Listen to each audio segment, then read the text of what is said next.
अभी मैं कुछ दिनों पहले एक विला देखने गया था, तो जब मैं विला देखा तो ब्रोकर से मैंने पूछा कितना एरिया है। ब्रोकर कहता है 5,000 स्क्वायर फीट। मैंने कहा 5,000 स्क्वायर फीट तो लग नहीं रहा भाई, ये तो बहुत छोटा है। तो कह रहा सर 5,000 स्क्वायर फीट इसका सुपर बिल्टअप एरिया है। मैं कहा बस हो गया ना खेल। दरअसल वो 5,000 स्क्वायर फीट तीनों फ्लोर को मिला करके बोल रहा था। 1,500 स्क्वायर फीट का एक फ्लोर था, दूसरा 1,500 स्क्वायर फीट, तीसरा 1,500 स्क्वायर फीट, बाकी उसका कॉमन एरिया वगैरह मिला करके टोटल 5,000 स्क्वायर फीट था। ऐसे खेल होता है।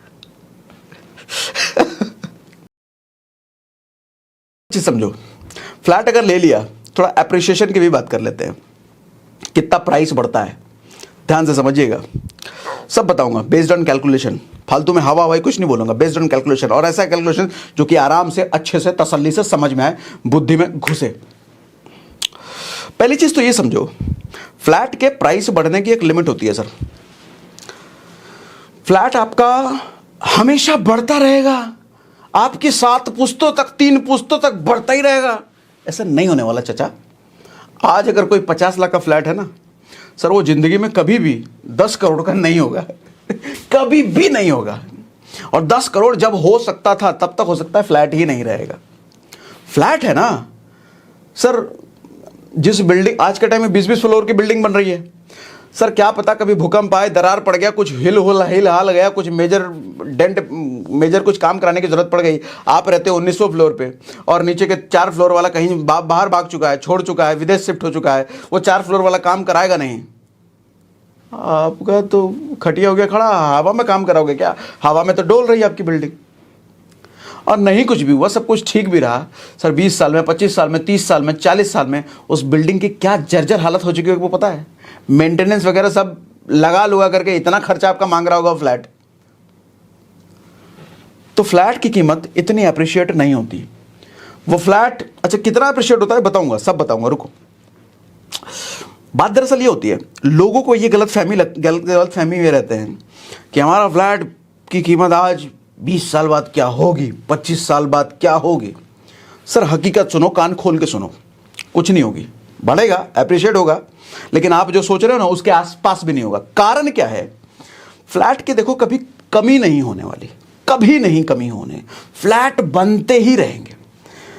दिल्ली भर गया तो सर सरक गए लोग, नोएडा बन गया, उधर हरियाणा की साइड गुड़गांव बन गया। एक टाइम आया जब गुड़गांव भी भर गया तो भैया मानेसर डेवलप होने लग गया। इधर नोएडा भर गया तो ग्रेटर नोएडा और नोएडा एक्सटेंशन डेवलप होने लग गया। सर कल को जब नोएडा एक्सटेंशन ग्रेटर नोएडा भर जाएगा, नया एरा डेवलप हो जाएगा, उधर मानेसर भर जाएगा तो उधर भी आगे बढ़ जाएंगे लोग, प्रॉपर्टी वहां डेवलप होने लग जाएगा। तो एक चीज समझो सर, फ्लैट्स लिमिटेड नहीं है, अनलिमिटेड है। और अनलिमिटेड चीजों की वैल्यू इतनी ज्यादा नहीं पड़ती। वैल्यू किसकी बढ़ती है? जिस चीज की कमी हो उसी की तो वैल्यू बढ़ेगी। कमी किस चीज की है? लैंड की, जमीन की। भगवान ने जितना जमीन दे रखा है उससे एक बित्ता भी फालतू कोई नहीं बना सकता। फ्लैट बना सकता, बनाते रहो, बन ही रहा है। फ्लैटों का कल्चर तो आजकल छोटे छोटे शहरों में भी पहुंच गया है।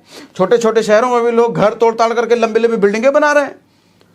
तो कभी भी फ्लैट की कमी नहीं होने वाली। और हाँ, आपका 50 लाख का फ्लैट सर दिल्ली में जो है ना, आप सोचोगे 50 लाख का फ्लैट अब हम 1 करोड़ में बेचेंगे, तब तक तो 1 करोड़ में बिल्डर ने ऐसा फ्लैट बनाया, इतना चकाचौंध वाला, ऐसा स्विमिंग पूल, ऐसा स्टाइल, ऐसे इतना सोना चांदी जड़ रखा है उसमें कि आदमी जो लेने आएगा ना आपको 1 करोड़ नहीं देगा। वो कहेगा अगर 1 करोड़ में को तेरे को देना है, मैं नोएडा वाला फ्लैट नहीं ले लूंगा 1 करोड़ में, इतना फैसिलिटी है तेरे वाले में तो है भी नहीं उतना। गुड़गांव वाला नहीं ले लूंगा, तेरे वाले में तो है भी नहीं उतना। कल को गुड़गांव में आपका 1 करोड़ का लेने जाओगे, कहोगे अरे हम तो मानेसर में नहीं ले लेंगे, तुमसे काहे लेंगे भैया, मानेसर में और ज़्यादा फैसिलिटी मिल रही है और ज़्यादा अच्छा फ्लैट बना के दे रहे हैं। तो आपको रीसेल में हमेशा दिक्कत आएगी। फ्लैट जब भी बेचने जाओगे दिक्कत आएगी। बहुत सारे बिल्डर होते हैं, ब्रोकर, अरे 1 साल बाद बेच देना, हम ही बिकवा देंगे आपका, हम बैठे ना, हम बिकवा। कोई नहीं बैठा है, निकल लेगा वो दूसरी जगह बेचने के लिए। डायलॉग होता है बोलने के लिए, अरे हम बैठे ना, आप नहीं बेचोगे फिर भी आपका बीच में बिकवा देंगे, इतना बढ़ चुका होगा, हम बोल रहे हैं ना, हम बैठे हैं ना। ब्रोकरेज हो तो बतौलेबाजी करवा लो, कोई लिखित डॉक्यूमेंट तो है नहीं, लिख के दो उसको, बोलो लिख के दो स्टैम्प पेपर के तुम बैठे हो यहाँ, यहीं बैठे रहोगे 2 साल तक, 5 साल तक यहीं बैठे रहो, लिख के दो। बोले क्या ऐसे थोड़ी होता है? अब ऐसे होता है, तुम बोल रहे हो हम बैठे हैं तो लिख के दो ना हमको, तुम बैठे हो यहाँ पे। निकल लेगा, नहीं बैठा है कोई, जो डॉक्यूमेंट पे है वही है, बुद्धि लगाओ। अब इस मुद्दे पर आओ कि फ्लैट लेना भी चाहिए कि नहीं लेना चाहिए, कैलकुलेशन के बेस पर समझाता हूँ। सर मान लो आज आप जो फ्लैट ले रहे हो, बड़ा पसंद आ गया एक फ्लैट, क्या ज़बरदस्त फ्लैट है, 50 लाख का फ्लैट है। 50 लाख के फ्लैट के लिए 42 लाख 43 लाख रुपए आप लोन लोगे ना, 40,000 की EMI आएगी ना, 10 लाख के आसपास उसका डाउन पेमेंट करोगे ना। मैं कहता हूँ चलो ठीक है, इसका भी कैलकुलेशन बता देता हूँ। 50 लाख का जो फ्लैट आपने लिया है सर, 20 साल के लिए आपका लोन चलेगा। 20 साल का आपका जो लोन होगा 20 साल में। अच्छा एक और बात, 50 लाख का फ्लैट आपको क्या लगता है 10 साल में कितनी अप्रिशिएट हो जाएगी उसकी वैल्यू? बताइए कितनी हो जाएगी 10 साल में?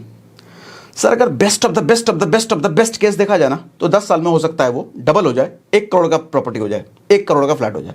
लेकिन वो चांसेस 100 में से कोई 1 या 2% का है। ज़्यादातर केस में हो सकता है कि वो 50 लाख का प्रॉपर्टी 60 लाख का हो जाए, 65 का हो जाए, 70 का हो जाए 10 साल में। लेकिन best of the best case अगर है, बहुत बढ़िया उस एरिया का डेवलपमेंट हुआ है, बहुत बढ़िया कुछ कुछ हो गया है वहाँ पे, तो हो सकता है डबल हो जाए। लेकिन 100 में से 1 है, 2 है, 3 है परसेंट, 1-2% है। 20 साल में 2 करोड़ इस हिसाब से कर लिया जाए तो 50 लाख का फ्लैट 20 साल में 2 करोड़ का हुआ, यानी कि एनुअल अगर एप्रिसिएशन देखा जाए तो सर कितने परसेंट का हुआ? 7.18% इंटरेस्ट आपको मिल रहा है। लेकिन 20 साल में जो आपने लोन जो ले रखा है सर, लोन मिला आपको 9% पर, और 9% पर मिलने की वजह से आपके प्रॉपर्टी की कीमत 2.18 करोड़ रुपए आपको पड़ी, जो आपने पे किया 2.18 करोड़। और बेस्ट केस में एप्रिशिएट होकर के वो 2 करोड़ का होना। सर बेस्ट केस में एप्रिशिएट होने के बाद भी आपने उसके एप्रिशिएटेड वैल्यू से ज्यादा आपने पे कर दिया, एप्रिशिएटेड वैल्यू से ज्यादा आपने पे कर दिया, तो नुकसान में तो डायरेक्ट हो भाई, यहां पर डायरेक्ट। अब सुनो, अगर उस फ्लैट को आपने लिया ना होता, मतलब खरीदा ना होता, रेंट पे रह रहे होते, सर 40,000 की EMI दे रहे होते। 50 लाख के फ्लैट में अगर रहना है आपको सर, 15,000 का रेंट आएगा आपका, क्योंकि इंडिया में रेंटल यील्ड बोलते हैं उसको, इतना ही है। 1 करोड़ का फ्लैट 18,000 रेंट मिलता है, 20,000 रेंट मिलता है, 25,000 रेंट मिलता है, इतना ही मिलता है। तो 50 लाख का फ्लैट है भैया, 15,000 रेंट मिल रहा है, और बढ़िया रेंट है, ये बढ़िया रेंट है, बता दूं। 50 लाख का फ्लैट 15,000। सर 15,000 अगर आप रेंट दे रहे हो, कितने पैसे बच गए आपके? 40,000 EMI देना चाहते ना, अभी 15,000 में काम होने लग गया ना सर। 35,000 रुपये आपका महीना बच रहा है। मैं कहता हूं ये 35,000 रुपये महीना SIP करो, म्यूचुअल फंड में हर महीना इन्वेस्ट करो। म्यूचुअल फंड नहीं समझ में आता तो नीचे मैंने एंजल वन का लिंक दे रखा है डिस्क्रिप्शन में, उस पर क्लिक करो, KYC करो, 3 दिन लगेंगे आपको KYC अप्रूव होने में। उसके बाद सर्च कर लेना इंडेक्स फंड। म्यूचुअल फंड नहीं समझ में आ रहा, बहुत सारे लिंक लाइन में आएगा, छोड़ दो। इंडेक्स फंड उससे बेहतर है, उससे ज़्यादा सेफ है। नहीं समझ में आता, इंडेक्स फंड आंख बंद करके जा सकते हो। इंडेक्स फंड में गए, अच्छा इंडेक्स फंड में भी नहीं समझ आ रहा कहाँ चले जाए, तो ज़्यादातर लोगों का भरोसा होता है SBI पर। चलो जाओ SBI इंडेक्स फंड में चले जाओ, कोटक में चले जाओ, अरे किसी में भी चले जाओ, SBI चले जाओ। ज़्यादातर लोगों का भरोसा होता है, इसलिए नाम ले लिया मैंने SBI, मेरा कोई रिकमेंडेशन नहीं है ये। SBI इंडेक्स फंड सर्च किया, वहाँ पे इन्वेस्टमेंट करना शुरू कर दिया।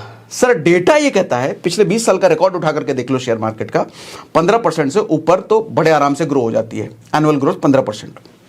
हाँ ऊपर नीचे होता है, लेकिन लॉन्गर ड्यूरेशन में देखोगे तो 15% एनुअल मिल जाता है।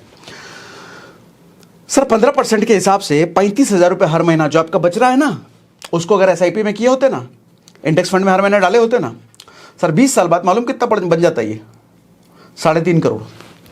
3.5 करोड़ से ज्यादा बन गया ये। अब मैं कहता हूं आपका जो एप्रिशिएट हो भी गया, एप्रिशिएट हो करके 2 करोड़ अगर बन भी गया, सर आप पे कर देना ना उसको, 1.5 करोड़ रुपए फिर भी बच रहा है आपका, फिर भी 1.5 करोड़ बच रहा है। अच्छा कहानी यहीं खत्म नहीं होती, और भी ध्यान से सुनो जरा। सर अगर फ्लैट लेते तो 7% रजिस्ट्री भी तो देते। 50 लाख के फ्लैट का 7% कितना हो गया? 3.5 लाख। मैं कहता हूं 3.5 लाख जो बचा उसको उठा करके लमसम करो। इसी एंजल वन में लमसम सर्च कर लेना आप, SIP के बगल में लमसम भी। लमसम और SIP में क्या फर्क होता है? SIP आप हर महीने करते रहते हो, लमसम क्या होता है, एक बार पैसा डाल करके आप छोड़ देते हो। कहीं से मोटा पैसा आ गया 5 लाख 10 लाख, तो लमसम कर दो, पैसा डाल दो, छोड़ दो, फिर वो अपना कंपाउंडेड ग्रो होता रहता है। सर लमसम अगर कर लिए होते 3.5 लाख, तो सर 20 साल बाद ये पैसा बन जाता 57 लाख, 57 लाख बन जाता 20 साल बाद ये लमसम। और हाँ एक और चीज, 10 लाख रुपए डाउन पेमेंट भी तो कर रहे थे, उस 10 लाख रुपए को लमसम करो। सर ये 10 लाख रुपए 1.5 करोड़ से ऊपर बन जाता 20 साल बाद 1.5 करोड़, यानी कि 1.5 करोड़ इधर 57 लाख उधर। अरे भैया फ्लैट 20 साल बाद जितना अप्रिशिएट होकर के आप उसकी कीमत, वो भी उतना होता नहीं, मैं बेस्ट केस मान लेता हूं, बेस्ट केस में अगर 2 करोड़ का फ्लैट हो भी गया तो आपका डाउन पेमेंट और रजिस्ट्री के पैसे से आप उसको खरीद लेते, तो 3.5 करोड़ तो नेट बच गया ना आपका। लगाओ लगाओ लगाओ, ये लगा के सोचो, 3.5 करोड़ नेट बच गया। सर 20 साल तक उसी फ्लैट में किराए पे रहो और 20 साल बाद उसी फ्लैट को खरीद लो अगर मर्जी है तो। अब आप कहोगे 20 साल तक उसी फ्लैट में तो किराए पे रहना पड़ेगा ना, किराए पे रहने से अच्छा है ईएमआई ना दे दे, कम से कम ईएमआई में एक एक ईंट अपना हर महीने अपना तो होगा। सर वो ईंट बहुत महंगा पड़ रहा है आपको, और किराए के फ्लैट में रहने में दिक्कत क्या है? हम हिंदुस्तानी लोग ना इमोशनल होते हैं, इमोशनल के साथ फूल भी लगा लो तो अच्छा है। अपना घर तो होना ही चाहिए, अपना घर तो अपना घर ही होता है, कुछ भी कहो, अपने घर की बात ही अलग है, अपना घर सुकून होता है। अरे ये घटिया डायलॉग बाज, ये डायलॉग कौन देता है मालूम? ये घर वालों को सिखाए हुए डायलॉग है, दोस्त यार के सिखाए हुए डायलॉग है, और उसी पड़ोसी के सिखाए हुए डायलॉग हैं। और देखो ये सारे लोग गरीब हैं, ये सब गरीब लोग हैं, ये सब गरीब लोगों का डायलॉग, अपना घर तो होना ही चाहिए।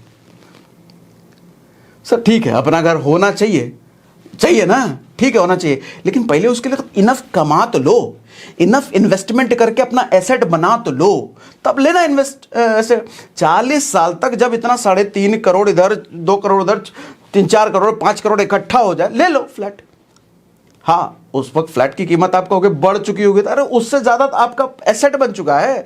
50 लाख का फ्लैट 2 करोड़ हो गया, हमने यही तो मान तो लिया ना, 50 लाख का फ्लैट 2 करोड़ हो गया 20 साल बाद, फिर भी उससे कहीं ज्यादा पैसा है आपके पास, दे दो ना 2 करोड़।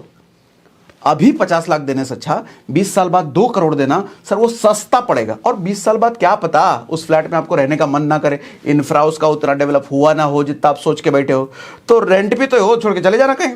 लेकिन अगर खरीद लिया फिर तो मजबूरी है, रहना ही पड़ेगा उधर। और बेचने जाओगे तो आपको डिजायर्ड अपना जितना चाहते हो बेचना उतना हो सकता है, मिलेगा नहीं। देख रहे हो कितना फायदा रेंट पे रहने का। और एक और बात बताऊं, आदमी जब फ्लैट लेता है ना, अपनी मैक्सिमम कैपेसिटी का फ्लैट लेता है। औकात अगर 30,000 रुपये ईएमआई की देने की है ना, सर वो 40,000 रुपये ईएमआई देने वाला फ्लैट ले लेता है। तो जब अपनी औकात से बढ़ के आदमी फ्लैट लेता है ना, अच्छा हिंदुस्तानी हम लोग इमोशनल फूल, अरे 50 लाख का फ्लैट तो ले लेंगे, 60 का ले लेते हैं। ब्रोकर आपको दिखा, ब्रोकर पहले बजट पूछ लेगा, ब्रोकर को आपने जैसे 50 लाख बोल दिया वो 20 लाख ऐड कर देगा, वो 80 का फ्लैट दिलाएगा आपको, 70 का दिलाएगा वो। तो आप ले बोलोगे इसके ज़्यादा हो जाता उसी में खेल।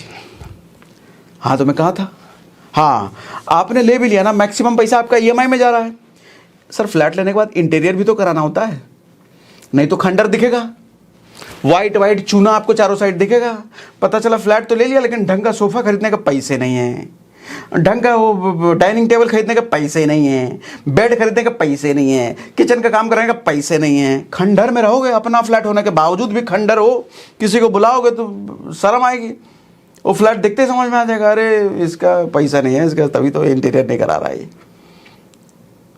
ऐसे खंडर में रहने से अच्छा सर लग्जरी फ्लैट में रहो, टेंट पे रहो, सारा जहां काम हम करा रखा है एकदम 1 नंबर लग्जरी हो, ऐसे फ्लैट में रेंट पे रहो ना, और 20 साल बाद खरीद लेना उसी को। जितना पैसा आप ईएमआई देने का मूड बन रहा है, जितना पैसा ईएमआई दे सकते हो, उस पैसे को उठा करके एसआईपी करो, डायरेक्ट ठोको इधर एसआईपी में। 20 साल बाद खरीदेंगे, क्या दिक्कत है? कोई कहे अपना घर नहीं लिया, अरे एसेट बना रहे हैं, पहले एसेट बनाएंगे तब लेंगे, कि तू ले अपना घर जा करके। अपने घर की बात ही अलग है, तेरे लिए होगी मेरे लिए नहीं है।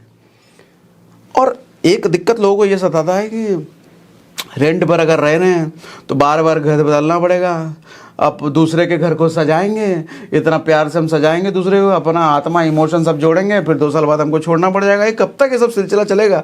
अरे दिमाग लगाओ, बिजनेसमैन की तरह काम करो। सर लीज पे क्यों नहीं ले लेते उस फ्लैट को? रेंट पे ही लीज पे कॉन्ट्रैक्ट करो ना, उससे 10 साल का लीज, 10 साल मकान मालिक को बोलो 10 साल से पहले हमको छोड़ने को नहीं बोलोगे तुम, एग्रीमेंट, हर साल रेंट बढ़ाएंगे, ठीक है। अच्छा कुछ लोग कहेंगे रेंट हर साल बढ़ेगा भी तो, सर 10 हर साल बढ़ेगा भी ना रेंट, फिर भी आप कैलकुलेशन करके देख लेना, फायदे में रहोगे रेंट पे रहने में। वो एसआईपी आपको कहीं ज़्यादा दे रहा है इस रेंट पर अप्रिशिएटेड हर सॉरी जल्दी तो नहीं बोल रहा मैं, एक्साइटमेंट हो गया ना बोलने में, क्योंकि मैं भी फंसा हूं ना इसीलिए एक्साइटमेंट अंदर से आवाज आ रही है। तो रेंट हर साल भले 10% बढ़ भी रहा है, फिर भी ना आपको वो वाला ऑप्शन कहीं ज़्यादा बेहतर है, कहीं ज़्यादा बेहतर है। समझ गए? कहाँ था मैं? भूल भी जाता हूँ मैं बोलते बोलते। लीज कर लो, उसको बोलो 10 साल से पहले नहीं निकाल सकते, 20 साल का अग्रीमेंट कर लो। अच्छा, ओनर के लिए भी अच्छा है, ओनर के लिए अच्छा है कि आप छोड़ के कभी जाओगे नहीं, 10-20 साल तक रहोगे तो ओनर का रेंट कभी जाएगा नहीं, पता चले आप छोड़ के चले गए, 3 महीना खाली है फ्लैट, तो 3 महीना तो उसका नुकसान हो गया ना। तो वो भी चाहेगा कि ऐसा कोई मिले जो हमें 20 साल का 10 साल का कॉन्ट्रैक्ट कर लो कॉन्ट्रैक्ट। धंधे वाले सोच रखो, लॉन्ग टर्म दूर का सोचो। 3 महीना बाद कुछ पसंद नहीं आया तो 3 महीना बाद हमारा अरे इस तरह का जॉब है, फिर भी तुम फ्लैट लेने का सोच रहे थे। तुमको पता नहीं है 5 महीने बाद 6 महीने बाद तुम्हारा जॉब कौन से शहर में रहेगा, फिर भी फ्लैट लेने का सोच रहे थे। मां बेवकूफ आदमी है फिर तो यार। अगर ये चैलेंज है कि कहां जॉब होगी तो फिर काहे को फ्लैट लेने का सोच रहे थे। और अगर इतने श्योर हो कि इसी शहर में इसी जगह जॉब रहेगी, नौकरी काम ताम इसी रहेगा, लीज करो उसके साथ, ये टेंशन ही खत्म। कराओ इंटीरियर जम करके, बढ़िया इंटीरियर कराओ, क्योंकि 20 साल तक 10 साल तक आपको उसी फ्लैट में रहना है। मकान मालिक तो कराएगा नहीं, वो काय को रख कराते। आप कराओ इंटीरियर, 5-6 लाख 10 लाख 15 लाख लगाओ, है पैसे तो नहीं, पैसा जितना है उतना लगाओ। 5 लाख का इंटीरियर करा लो, 2 लाख का करा लो, 3 लाख का करा लो, क्योंकि 10 साल उसी फ्लैट में तो रहना है। रहो एक लग्जरी बना करके उसको। एक और बड़ा टेंशन होता है, मान लो फ्लैट खरीद लिया ना, 2 साल बाद 3 साल बाद पूरा एरिया पूरा सोसाइटी अभी डेवलप हुआ नहीं है, पता चला बिल्डर को स्कैम में जेल चला गया है। सर नोएडा एक्सटेंशन गुड़गांव में कई सारे आपको बिल्डर मिल जाएंगे, जेल चला गया। अब प्रॉपर्टी हो गया अनाथ। हाँ, कुछ उसमें फ्लैट बन चुके हैं, बिल्डर लोग उसमें रहने लग गए, लेकिन ज़्यादातर बिल्डिंग बनी ही नहीं है, सोसाइटी का लावारिस हो चुका है भैया। सर नोएडा एक्सटेंशन में ऐसी ऐसी सोसाइटी है, लोगों ने फ्लैट ले रखे हैं, 20 फ्लोर पे घर है, बिल्डर जेल जा चुका है, बिल्डर ने इलेक्ट्रिसिटी बिल भरा नहीं, इसलिए पूरी सोसाइटी का लाइट काट दिया है। अच्छा, बिल इतना ज़्यादा है कि सारे सोसाइटी वाले मिला करके भी उतना पैसा भरेंगे नहीं। लाइट कट चुका है, लाइट कटने की वजह से लिफ्ट बंद है, पानी आना बंद हो चुका है। सर बाहर से टैंकर बुलाया जा रहा है, वो 20वें फ्लोर पे रहने वाला आदमी नीचे सीढ़ी से उतरता है, बाल्टी में पानी भरता है पीने के लिए, और 20वें फ्लोर पर सीढ़ी चढ़ के जाता है, और ये रोज कर रहा है। ऑप्शन नहीं है उसके पास, फंस चुका है वो। मिडिल क्लास आदमी है, एक ही बार फ्लैट लेता है, एक ही बार में अपनी मैक्सिमम पूंजी फ्लैट का इंटीरियर फिटीरियर औकात जितनी थी सब लगा दिया है, बिल्डर जेल चला गया। क्या कर लोगे आप? कुछ है ही नहीं आपके हाथ में, फंस गए ना, फंस चुके हो सर, बुरी तरीके से फंस चुके हो। कोई ऑप्शन है निकलने का, एक ही ऑप्शन है, जाके रेंट पे रहो कहीं। अपना फ्लैट होने के बावजूद भी, अच्छा अपना फ्लैट बेच भी नहीं सकते, बिल्डर जेल में, तुम्हारा कोई खरीदेगा भी नहीं फ्लैट। सर ये सारे पहलू को देखते हुए फाइनेंशियल एस्पेक्ट से आप देखो, इमोशनल एस्पेक्ट से आप देखो, फ्यूचर की प्रोबेबिलिटी के हिसाब से देखो, ये सारे हिसाब से आपको रेंट पे रहना कहीं ज़्यादा बेहतर है। खरीदना तब 20 साल बाद जब मोटा एसेट बना लिया जाए। ठीक है, अब अगला सवाल ये आता है कि रेसिडेंशियल प्रॉपर्टी लें इन्वेस्टमेंट के ख्याल से, रेसिडेंशियल प्रॉपर्टी यानी कि फ्लैट या विला या कमर्शियल। अच्छा, लैंड पहले ही मैं बोल चुका हूँ, फ्लैट से कहीं ज़्यादा फायदा लैंड में है। अब कमर्शियल की भी ज़रा बात कर लेते हैं। सर रेसिडेंशियल से पहले हमेशा कमर्शियल लेना चाहिए हर आदमी को। जब भी रेसिडेंशियल लेने का मूड बने, चेक करो आपके पास कोई कमर्शियल प्रॉपर्टी है क्या, नहीं है तो पहले कमर्शियल प्रॉपर्टी होना चाहिए। क्यों कमर्शियल प्रॉपर्टी होनी चाहिए? कमर्शियल प्रॉपर्टी का रेंट आपके रेसिडेंशियल से ज़्यादा आता है। कमर्शियल क्या होता है? दुकान कहीं ले लो, ऑफिस कहीं ले लो, रेंट कहीं ज़्यादा आता है रेसिडेंशियल से। 1 करोड़ का फ्लैट अगर है ना सर, रेंट आएगा 20,000 रुपये, 22,000 रुपये, 18,000 रुपये या 25,000 रुपये। सर 1 करोड़ का दुकान लिया है ना, रेंट आएगा 40,000 रुपये, 50,000 रुपये, ज़्यादा भी आ सकता है लोकेशन अगर अच्छी है तो। ऑफिस भी ले लिया ना तो भी आएगा इतने, इसके आसपास ही। रेसिडेंशियल प्रॉपर्टी ज़्यादा रेंट देता है, सॉरी गलत मैंने बोल दिया, कमर्शियल प्रॉपर्टी ज़्यादा रेंट देता है। कमर्शियल में दुकान ले लो या ऑफिस ले लो। कुछ टिप्स भी दे देता हूँ प्रॉपर्टी खरीदने के, ध्यान से सुनो मेरी बात। सर पहले तो अगर आपके पास पैसा है ना, थोड़ा बहुत भी पैसा, ताक में रहो कि कहाँ किस खेत में बड़ा बिल्डर घुसा है, क्योंकि बड़ा बिल्डर जब अपना टाउनशिप डेवलप करने के लिए जाता है ना कोई खेत में ही जाता है जहां कुछ नहीं हो आसपास। उसको पता है ना, सारे सेटिंग वेटिंग नेताओं के बीच रहता है, उसको पता है किस एरिया में क्या डेवलप होने वाला है, कहाँ भैया कौन सा बड़ा कौन आदमी आएगा, कुछ डेवलप होगा। वो पूरा ऐसा खेत में जाकर के अपना टाउनशिप डेवलप करने चला जाता है। आम आदमी देखता है अरे खेत में चला गया, इतना बड़ा बिल्डर है, यहाँ तो कौन लेगा फ्लैट, यहाँ कोई नहीं रहने वाला। सर बड़ा बिल्डर है, वो बहुत कुछ देख के वहाँ गया है। सर आँख कान बंद करके फ्लैट नहीं लेना, उसके में फ्लैट नहीं लेना, उसके आसपास कहीं ज़मीन ले लो। अभी नया नया गया है वो, सर ज़मीन भी एकदम कूड़े के भाव मिलेगा, एकदम कूड़े के भाव। इस बात की श्योरिटी आपको उस बिल्डर के आने की वजह से मिल चुकी है कि उस एरिया की कीमत तो बढ़ेगी निश्चित, क्योंकि इतना बड़ा बिल्डर करोड़ों अरबों का इन्वेस्टमेंट वहाँ करने आया है तो बढ़ेगी जरूर। वहाँ पर जो ज़मीन लिया ना, 3 साल में जब तक उसका प्रोजेक्ट कंप्लीट होगा, 5 साल में जब तक उसका प्रोजेक्ट कंप्लीट होगा, सर आपका जो लैंड लिया ना, चाहे 50 गज हो, 100 गज हो, सर 3 साल में 5 साल में आपको डबल क्या ट्रिपल हो सकता है, या 4 गुना हो सकता है, आपको पैसा दे करके चले जाए। सर 3 गुना कीमत 3 साल में 5 साल में, दुनिया में कौन सा इन्वेस्टमेंट आपको करके दे रहा है जरा बताओ तो? प्रॉपर्टी करके दे रहा है, लेकिन वो प्रॉपर्टी समझदारी से उस जगह पर होना चाहिए। लोकेशन का खेल है सारा। और दूसरा एक और टिप आपको देता हूं। एक किताब मैंने पढ़ी थी, कौन सी किताब पढ़ी थी मुझे याद नहीं है, उसका जो राइटर था ना वो ऐसे ही प्रॉपर्टी खरीदता था। कौन सी प्रॉपर्टी? अर्जेंट डील वाली प्रॉपर्टी। दुनिया में कई सारे ऐसे लोग होते हैं जो फ्लैट लेकर के या लैंड लेकर के उनको पैसे की जरूरत है। अब 50 लाख की प्रॉपर्टी वो 30 लाख में बेचने को तैयार है, उनको तुरंत उनको पैसा चाहिए। 20 लाख का जमीन वो 15 लाख में बेचने को तैयार है, तुरंत उनको पैसा चाहिए। ताक में रहो, ऐसा कहाँ मिल रहा है। और ऐसी वाली प्रॉपर्टी लो, सर बड़ा मुनाफा होता है इसमें, बड़ा प्रॉफिट कमाया जाता है। ठीक है, अब लास्ट में एक बार मैं समराइज कर देता हूं अपने अंदाज में फिर से। सर 20 से 30 साल की उम्र में पागलों की तरह काम करो, भयंकर काम करो। होम लोन लेने का ये उम्र नहीं है, बिल्कुल भी होम लोन लेने का ये उम्र नहीं है। 20 से 30 साल का उम्र, 20 से 30 साल का उम्र है, पागलों की तरह काम करो। SIP जरूर करो, म्यूचुअल फंड में, इंडेक्स फंड में जरूर इन्वेस्ट करो, इधर तो जरूर करो, क्योंकि 30 साल बाद 40 साल बाद ये बड़ा एसेट आपको यही बना के देगा। इसी एसेट से घर खरीद लेना मन होगा तो तब तक रेंट पे रहो, एकदम मजे से रहो। ठीक है, प्रॉपर्टी लेना है लैंड लो, पैसा अगर है लैंड लो, फ्लैट नहीं, बिल्कुल नहीं। फ्लैट का लग्जरी एंजॉय करना है, रेंट पे रहो उसी में। जिस फ्लैट में आपको लगता है कि ये बड़ा लग्जरी फ्लैट है उसमें रेंट पे रहो, खरीदने का नहीं। दूसरों के लिए छोड़ दो, दूसरे लोग खरीदने दो, आप लैंड खरीदो। EMI पे जाना है, कमर्शियल में जाओ, फ्लैट में नहीं, कमर्शियल में। EMI देना भी अगर चाहते हो कमर्शियल में जाओ, आपको बहुत अच्छा रिटर्न। अच्छा, इस पे अगर आप चाहते हो वीडियो तो मैं आपको पूरा वीडियो सेशन करके दे सकता हूँ, कमर्शियल प्रॉपर्टी लेकर के कैसे बहुत बड़ा पैसा बनाया जा सकता है। आप चाहो तो मुझे कमेंट में बताओ, मैं आपको डिटेल में देता हूँ इस पर सेशन। ठीक है, रेंट पे रहो, आलीशान फ्लैट में रहो। फ्लैट खरीदने का मन हो 40 के बाद खरीदना भैया, 40 से पहले मत खरीदो। उम्र आपकी जब 40 बाद हो जाए तब खरीदना, आलीशान फ्लैट लेना। फ्लैट की कीमत बढ़ रही है, बढ़ने दो ना, तब तक आपका एसेट वैल्यू बहुत बड़ा हो जाएगा। नहीं खलेगा आपको, अभी खलेगा, अभी बहुत खलेगा। ठीक है, और अगर आप एक सेशन चाहते हो कि 40 से पहले फाइनेंशियली फ्री कैसे हो जाए, 40 से पहले फाइनेंशियल फ्रीडम को अचीव कैसे किया जाए, नौकरी चाकरी करते हुए, छोटा मोटा अपना बिजनेस करते हुए, आप मुझे कमेंट बॉक्स में बताओ। इस पर भी मैं आपको सेशन दे सकता हूं डिटेल में, बहुत डिटेल में। और इस सेशन में अगर एंजॉय किया, सच में समझ में आया बहुत कुछ, मुझे कमेंट बॉक्स में लिख के बताओ। सच में अगर आंखें खुली या बुद्धि खुली है, मुझे कमेंट बॉक्स में लिख के बताइए, कमेंट पढ़ रहा हूं आपके।